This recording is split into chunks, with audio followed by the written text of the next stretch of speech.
नमस्कार।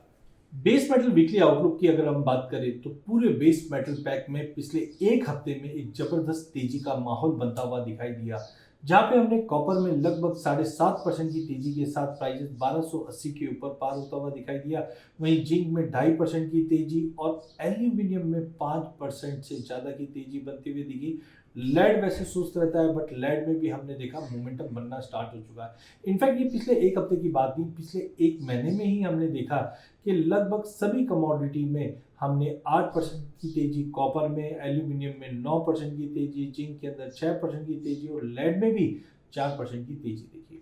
पहला कारण है जिस ढंग से हम देख रहे हैं डॉलर इंडेक्स में अब सीज फायर के बाद गिरावट आ रही है, ये कमोडिटी मार्केट को सपोर्ट कर रहा है। हालांकि सप्लाई साइड कंसर्न्स अभी भी बने हुए, खास करके कॉपर और एल्यूमिनियम में। सबसे पहले अगर एल्यूमिनियम की अगर हम बात करें तो मिडिल ईस्ट जाना जाता है अपनी 9% की ग्लोबल सप्लाई एल्यूमिनियम में, और स्टेट ऑफ हॉर्मोज बंद होने की वजह से यहाँ पे 9% की सप्लाई डिस्टर्ब हुई, और उसी के नतीजन हमने देखा प्राइजेस के अंदर एक कहीं ना कहीं इम्पैक्ट पड़ता हुआ दिखाई दिया, और भाव में हमने एक बड़ी तेजी देखी और प्राइजेस 375 का लेवल पार कर चुका है।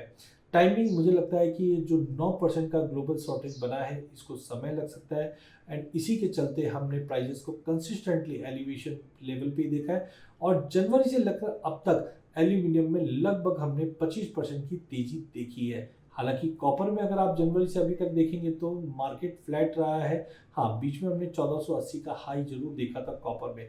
कॉपर में आप देखिए इंडोनेशिया और चिली के अंदर अभी भी सप्लाई डिस्टर्बेंस कंटिन्यू बना हुआ है, लेकिन एक हफ्ते में जो तेजी आई है 7.5% की, उसका सबसे बड़ा कारण रहा है चाइना। हाँ, चाइना में हमने देखा सल्फ्यूरिक एसिड के कंसर्न्स के चलते जो बैन किया गया है, उसके बाद से हमने देखा प्रोडक्शन में थोड़ा सा कंसर्न्स बनता हुआ दिखाई दे रहा है, एंड नतीजन हमने कॉपर के प्राइजेस के अंदर पिछले एक हफ्ते में जबरदस्त तेजी आते हुए देखी। साथ में एनर्जी क्राइसिस भी इंपॉर्टेंट है, बिकॉज कोई भी अगर हैवी मेटल इंडस्ट्री अगर देखेंगे तो वहाँ पे कच्चा तेल जो $60 हुआ करता था 90 ही हुआ है, नहीं, करीबन 50% का एनर्जी कॉस्ट बढ़ चुका है, जिसकी वजह से इंडस्ट्रियल ऑफटेक थोड़े से कम जरूर है।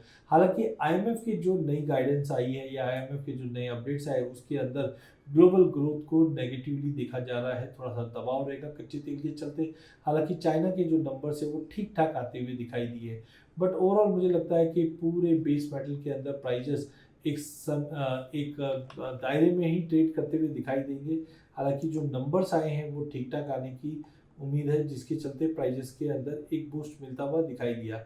सबसे पहले अगर हम कॉपर की अगर बात करें तो कॉपर के प्राइजेस के अंदर हमने एक अच्छी खासी रिकवरी बनते हुए देखी है।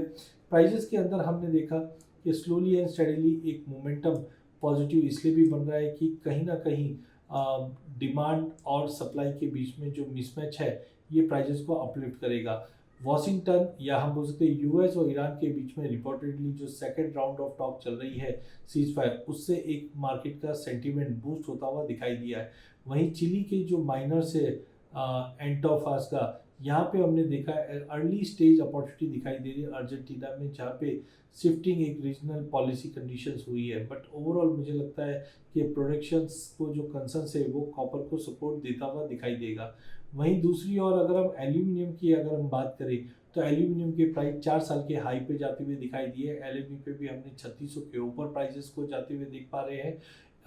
चाइना से जो एक्सपोर्ट है वो अब लग रहा है कि थोड़ा और बढ़ता हुआ दिखाई देगा, जिस ढंग से ऑनगोइंग डिस्टर्बेंस जो पर्शियन गल्फ में बना हुआ है, जिसका सपोर्ट अब चाइना को मिलता हुआ दिखाई दिया है। चाइना से हमने जो नंबर्स आते हुए देखे वो भी ठीक ठाक आते हुए दिखे हैं, और एक्सपोर्ट आने वाले दिनों में और बढ़ता हुआ दिखाई देगा। इमीडिएटली एक स्टेटमेंट जो आया है एमिरेट ग्लोबल एल्यूमिनियम के जो मिडिल ईस्ट की बिगेस्ट प्रोड्यूसर है, वहाँ पे हमने देखा एक प्रोडक्शन हॉल्ट होता हुआ दिखाई दे रहा है, और उसको समय लगेगा, जिसके चलते एल्यूमिनियम के प्राइजेस में भी लग रहा है कि जल्द $4000 तक का लेवल देखने को मिल सकता है। अगले हफ्ते की अगर हम बात करते हैं तो पहला पिक कॉपर रहेगा, जहाँ पे 1280 1275 का रेंज अच्छा है लेने के लिए। 1245 के स्टॉप लॉस से ऊपर में 1340 तक के लेवल मिल जाएंगे। वहीं एल्यूमिनियम के प्राइजेस को भी पूरा सपोर्ट रहेगा, जहाँ पे 370 के करीब लेके चलिए, 362 के स्टॉप लॉस से ऊपर में 390 तक का लेवल मिल जाएगा। जिंक के अंदर प्राइजेस में भी सपोर्ट मिला हुआ है, जहाँ पे 337 तक लेके चलिए, 332 के स्टॉप लॉस से अपसाइड है पर थोड़ा लिमिटेड है, जो करीबन 346 तक का ही लेवल दिखा रहेगा, लेकिन लेड के लिए सप्लाई बहुत ज़्यादा है, उसके बावजूद 200 के ऊपर जाता हुआ दिखाई नहीं दे रहा। प्राइजेस 194 से 198 के बीच में ट्रेड करते हुए दिखेंगे। धन्यवाद।